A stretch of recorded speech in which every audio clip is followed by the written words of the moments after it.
Hello everybody, my name is Erik Teren Mullins, and today we're going to be checking out Azur Lane's Shinano Dreams of the Hazy Moon version, made by Goodsmile Arts Shanghai. I believe that's a subsidiary company of Goodsmile Company. She's being marketed as a 1/7 figure, and that is unfortunately not true. This is a 1/8, and I can prove it with multiple references, some of which are found throughout the internet, and one is a video by DojinGod78 on how tall Azur Lane girls are. I'll put the link in this description below so you can always check it out. So just to rip that band-aid off real quickly, Shinano is a roughly 6-foot character in the game that's pretty tall. Meanwhile, Alter's Prince Eugen over here is 5.1 to 5.5 feet, so, yeah, you see how big everything here is in comparison to how small everything here is? That's kind of odd. If this character was standing straight up next to this one, she'd definitely be larger. But she's a 1/7. And she's a 1/7.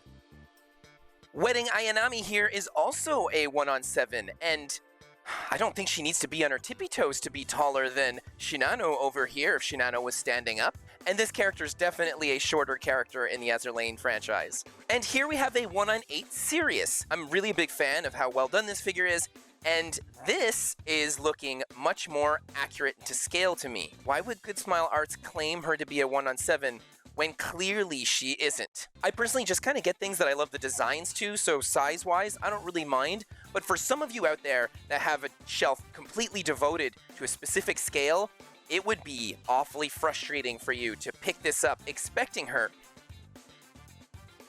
Yeah, that happens. That's what happens when you have a circle peg instead of a square one.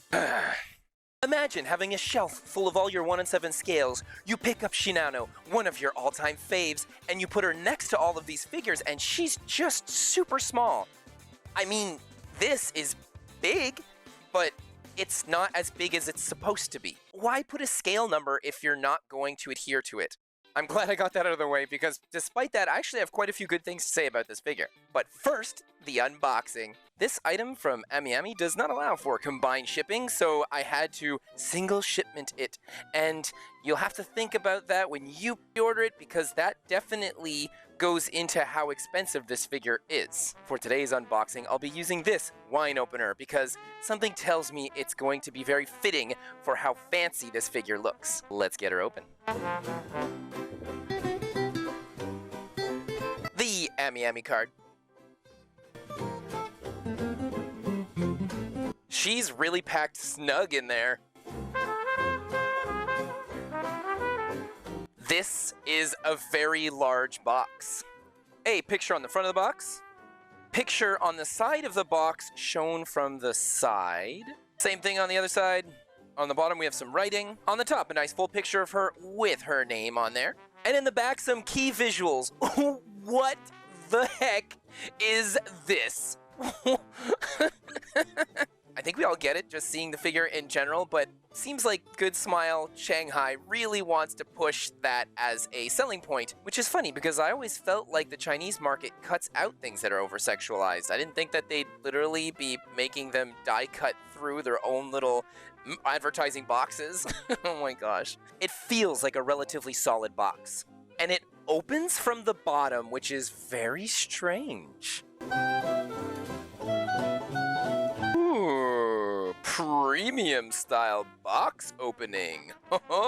She looks exceptionally well packaged. In the back of this box, we have a lovely Sakura Empire logo with the silhouette of our cute little Shinano. And this piece actually comes out, which for some of you that love to display their figures with a lovely backing, this would be nice. I probably would have liked a different color rather than gray.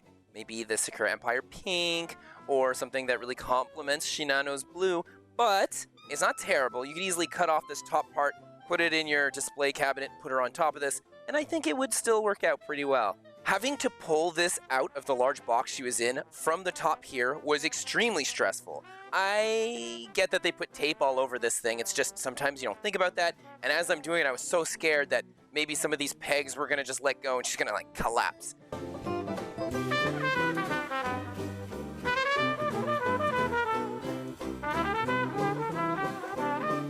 Oh my goodness. So when you try and separate this thing, be mindful that in the back, they put a giant twist tie to connect the plastics together. Even less reason to worry about it when pulling it out through the box. But this is so stressful. It's the first time I see that. You'd think that the tape would be enough. Oh my gosh, and it's so hardcore. What the heck?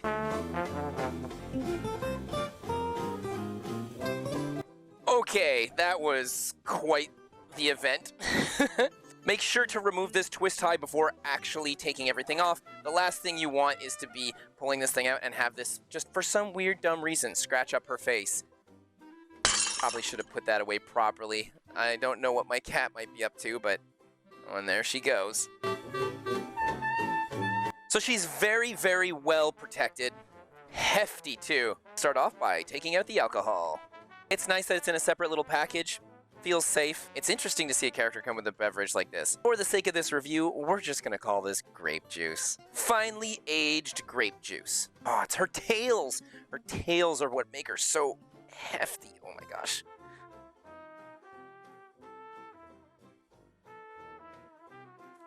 That's everything. Look at this. It definitely did its job. Shinano had all her weight on this for quite a long time. Thank you, sweet foam. Should probably look at the instructions just to be sure I know what I'm doing. One side shows the actual instructions, while the other side is just multiple product warnings. Get it, it's a circle going into a circle. Isn't this just going to... So this is super annoying. This should have absolutely been a square peg. I get that it's not super heavy, right? But the fact that I can move it around is not cool. I'm gonna have to literally pull out like a mini level to make sure that it's perfectly done. Otherwise, I'm gonna go crazy. Plus, who's to say with shaking over time, this thing doesn't just slowly... This is a high-end figure. That should have been a square, or a diamond, or whatever. Just something with an edge to it so it doesn't spin. In the middle finger? No, no, no. Index finger. Yes. My wine. Oh, it's cute that it goes on a little angle. I like that. And that sums it up for the unboxing. Back to you, future Erik. Thanks, past Erik. Alright, so... You know what? Like... She is very well dressed for the occasion. I'd say too well dressed, and I'm kind of feeling self-conscious here. Okay, that's a little bit better. Starting off with her base, it is extremely unique. Her base is something. I'm not gonna say it's bad. I actually kind of like it. I feel like it kind of works a lot with the style of the original artwork, the coloration. It gives me a major Gridman universe feel, and this is something I would have loved to see on that wall-mounted swing-hanging figure of Rika from the Gridman universe. Just would have made that white tablet so much nicer. And while I have these two on the table, I might mention that this is another 1/7 scaled figure in comparison to this one that claims to be. And that's it for my complaining on her height. I'm pretty sure I've made my point. I really like this base. Having these little robot cutout pieces, shading all over it, it's very intriguing. It's a thick base. Hollowed out underneath, you can see all of these pieces and the bolted down middle piece in the center. When you watch my video unboxing, you could see that most of this figure was already interconnected. There's not a lot of assembly required. Oof, is it hot in here? Oh my goodness. One thing they should have absolutely done, and I'm a little disappointed that they didn't, is the fact that underneath this base, it's all matte and everything is really well sealed up. And I would have liked to have maybe seen a couple of punch-through miniature holes down the center, because this whole centerpiece holding her up is frosty transparent, and being able to install a light under this would have been so epic. I think it would have looked absolutely gorgeous, and it's just kind of too bad that they didn't have the foresight to include something like that. As for the figure herself, her shoes are so pretty. We get a matte white with colder shading, beautiful electric blue metallics for the butterfly motifs, and a matte gold lining with little stars in the center. The shoes have ankle bracelets with a very accentuated, strong metallic blue bow in the back, and a cute little butterfly on the side. There's quite a bit of shading all over here, and I'd say it's very well done. The legs themselves feel long and well sculpted, though the mold to the plastic isn't as soft as I would like to be. You can almost see a mild texture to it. As the legs go up into her waist, she gets a little bit spicy here with her underpants, and they actually have a bit of shading on them. Whew, my goodness. It's getting pretty hot up in here. Wearing dress clothes with extremely bright lights pointed at you certainly is a hot endeavor. It has nothing to do with Shinano. Her silky dress that wafts ever so lightly over her legs is semi-transparent. They'd added some lighter and darker shaded highlights in order to really accentuate this. The dress itself is very well sculpted with beautiful folds and stretches in the fabric in the correct places that they're supposed to be. We have a couple of snowflake print motifs here and there, and a cute darker blue flower pinning everything together on the side. As we go up into her stomach, we have more gorgeous folds, with her navel region being beveled inwards, and a little gold motif on top. As you can see, the gold is really on the face of this sculpt work and doesn't completely envelop the edges. It points up towards her more spatial blue dress, where we have all sorts of lovely motifs, slowly fold down and turn into a transparent blue with some shading and highlights added to it, with some speckles and more snowflakes. You can kind of see that she has a giant bow strapped behind her back, but because there's so much going on, they don't really sculpt it out too much, and they don't need to. You would never be able to see it with how much is going on here in a three-dimensional facet. Her chest, oh my goodness, is very well sculpted. However, much like her legs, the skin work on it feels mildly textured. When I had gotten mine, the front of it had a bit of darker shading on it that was clearly rub off from the plastic during the shipping, and that was horrifying. I saw it and I immediately was really sad, but I tried not to show my depression while I was unboxing her, and I used a Q-tip and I was able to clean it off quite nicely, which is fantastic. Oh my gosh, I was very happy and lucky about that. However, there are a couple of minor imperfections here and there on her chest, which is literally a part of this figure that they're showing off with extreme prejudice. Just look at those marketing photos on her actual box. It's ridiculous. As for her dress, tightly holding her large chest in place, they are very well painted. We have a nice use of metallics here, so everything has this gorgeous shine to it, and it helps break the matte of her skin surrounding it.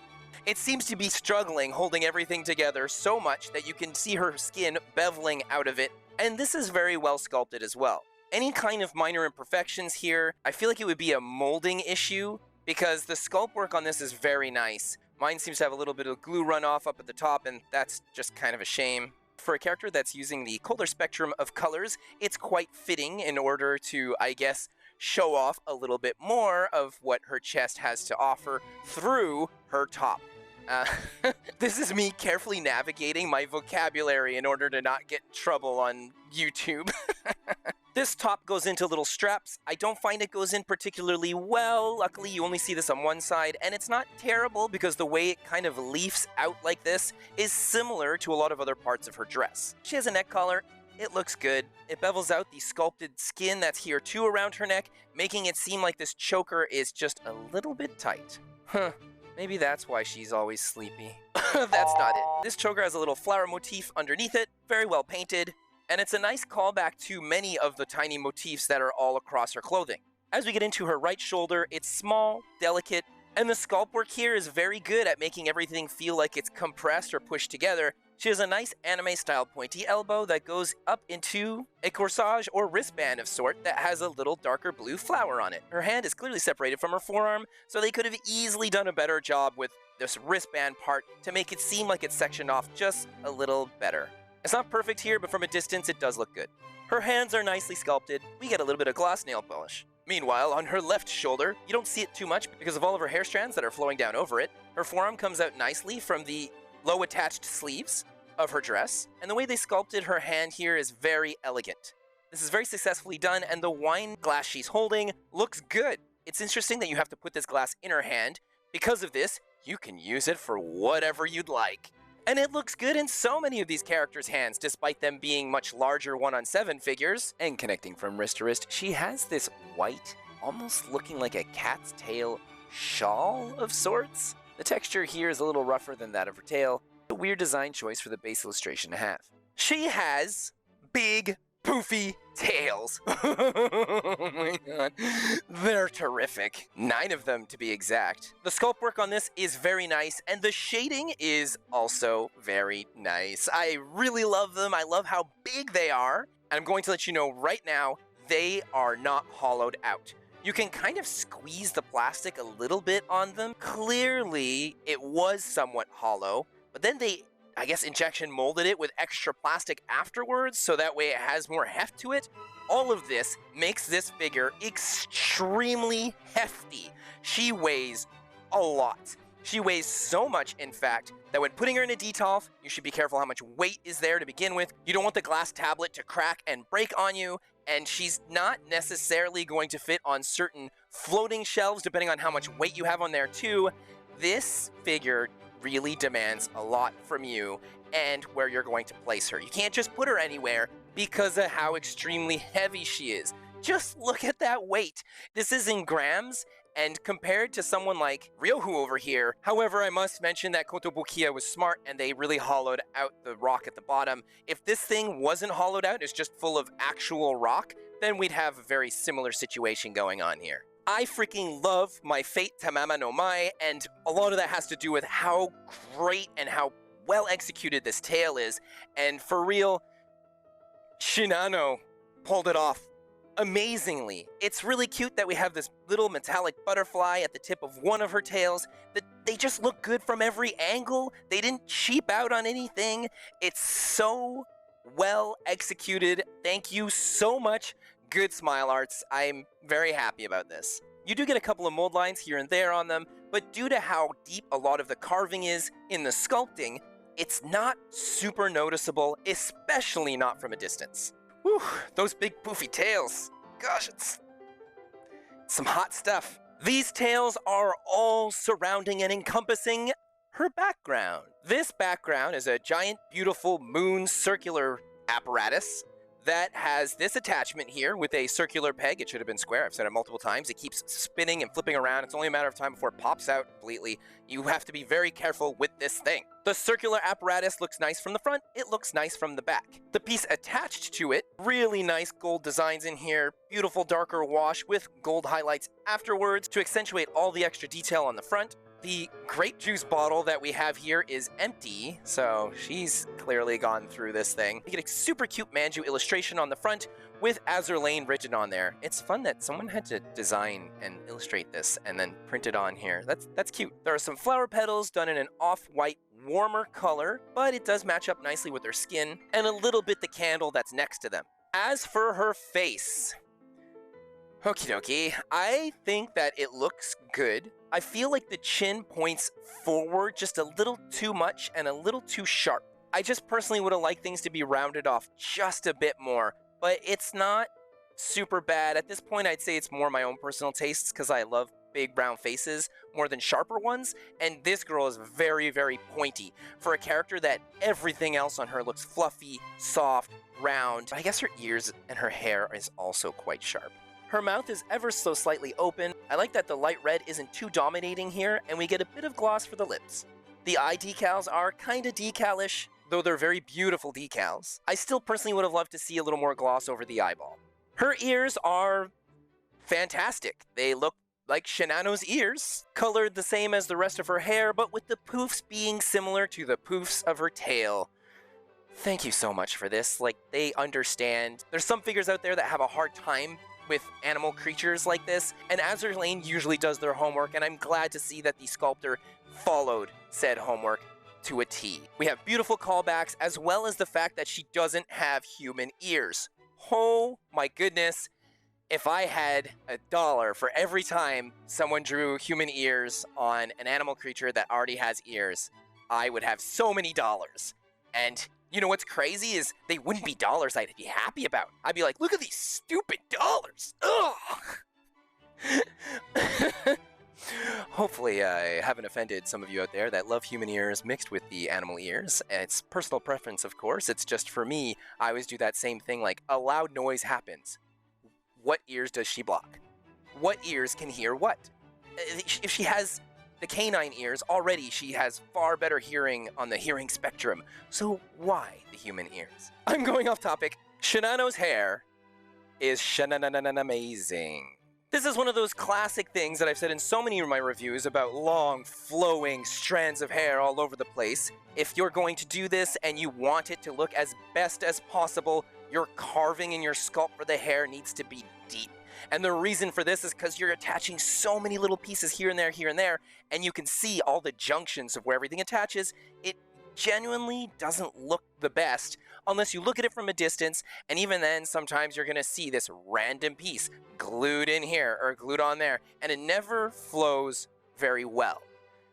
Unless you carve things in, like they did with this figure. Her hair is phenomenal. Just look at all of these strands flowing and weaving all over the place. It's beautiful. And of course you can see where some of these pieces are glued in. That's gonna happen on all figures with this type of hair. It's just that they did an immaculate job at executing it, and I'm very happy that they did. Gorgeous from the front, fantastic from the sides, and in the back there might be a little bit of hiccup here or there, but for the most part, it's pretty impressive. This means that some of you that like to have a giant mirror in the back may rejoice, because you are gonna see really high quality, completed product from all angles. Now, bringing up the back. This giant circular object here in the picture has a whole thing involving constellations, the moon cycle. That's Shinano's thing. In the marketing they've shown for her, you see her without anything like this. But then there's some pictures where it's a random background, but they have a cutout of the moon cycle. This should have had it. I should have been able to slide in a little tiny circular puck that shows it off, or like a little acrylic standee that plugs in here. Come on, this is literally her thing, is all about the stars and the moon and the constellations. And you do not get that here. You see it a bit in her clothing design, which is fine. They even removed her astronomy equipment that was on the side here in the illustration. I would have liked to have that, especially considering this isn't a 1-on-7 figure. You're charging 1-on-7 figure pricing. Why not give me the kind of extra that I believe that she deserves at this price point for a 1-on-8 figure? I personally think she should have had it. It's not a deal breaker, because even without it, I find this figure is just beautiful, very well executed in most manner, but it's false advertising to show off in some of your marketing that she has this piece behind her that shows the moon cycle, and then when I get her, she doesn't come with it. Even the box that she came with has this giant background with the Sakura Empire logo on it.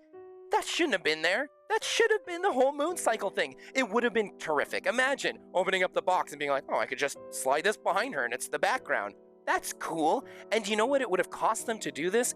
Very little to nothing in comparison to what they've already printed on it. A huge miss, and it's also misleading. Upon her release, she was going for 31,545 yen, which is not given. That is extremely expensive for a 1-on-8 figure, but she is really well done.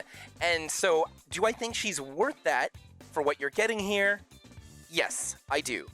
The problem is the shipping. She is so heavy, and she comes in such a massive box that your shipping on her is going to be quite expensive.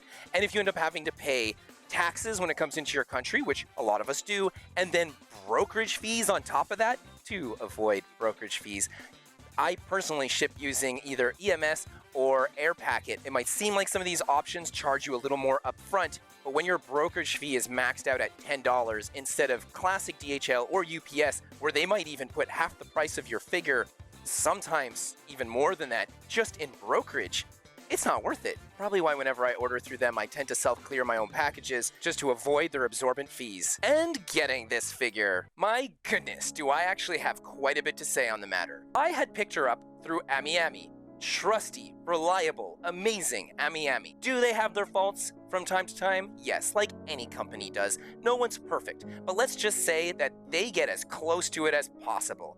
Originally, I had pre-ordered her from Amazon Japan. I was excited to actually talk about how I had pre-ordered her from Amazon and that this was my experience getting a figure from Amazon Japan. Oh my gosh, it's gonna be a little bit different. You get to prepay all of your shipping fees and all your brokerage fees and everything, so you don't get overcharged on anything, and it shows up extremely quickly. So I was excited. I had heard so many amazing things. I pre-ordered her literally day one, within the first, I don't know, hour that she was available on Amazon Japan. So imagine waiting a couple of years for a figure that you had comfortably pre-ordered through a company that you believe is reliable, like Amazon, and then finding out that at the end of the race, in the last seconds, they email you to tell you, unfortunately, we didn't have enough product to meet all the demands of our pre-order sales, so we are going to cancel your order. And not only did they cancel my order of her, but they also made it impossible for me to make a complaint or converse with them about it because it gets completely removed from your order history as if you'd never ordered her at all. Can't even check your past receipts on this. It's a good thing that I like to save all my emails and I take screenshots, so I have proof to be like, wow, some companies sure like to lie to you. They sure like to be unreliable. I'm sure some of you out there have had great experiences with Amazon Japan. Heck, I've had good ones purchasing products that were already released. You know, the real twist of the knife is on this one.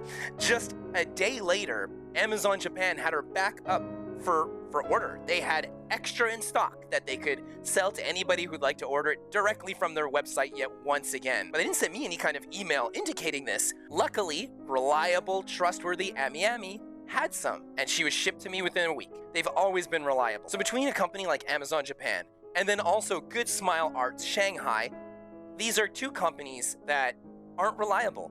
And I say this because as gorgeous as this figure is, and as much as I do think she's worth her price point, they lied about her scale, they give you misleading pictures of the product, and they kind of cut corners that, considering the price and her smaller stature, they could have added them. But despite all this, am I still happy to have her?